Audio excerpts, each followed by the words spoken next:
जी हाँ नाज़रीन, हमारे साथ काउंसलर मुनीर अहमद साहब हैं जो कि डिप्टी मेयर ऑफ इलिंग भी हैं। उनसे बात करते हैं शॉर्ट लफ्ज़ों में कि उनको हम वेलकम भी करते हैं शो में आने के लिए। Thank you for coming today, flowers for you. और कुछ कहना चाहेंगे आप अपने नाज़रीन को? जी आपका बहुत बहुत शुक्रिया कि आपने मुझे बात करने का मौका दिया।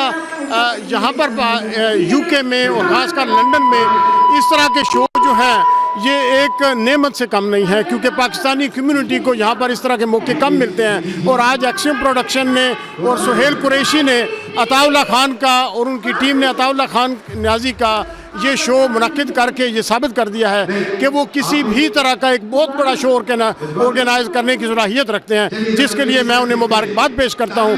और क्योंकि ये शो जो है ये करतारपुर राहदारी को डेडिकेट किया गया है, इसलिए मैं पाकिस्तान को और इस टीम को मुबारकबाद देता हूँ कि उन्होंने ये एफर्ट की।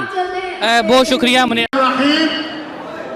Ladies and gentlemen, it's a pleasure and an honor and privilege to be part of tonight's event. I'm really grateful to Suhail Qureshi of the Axiom Production to organize this, one of the biggest events in London.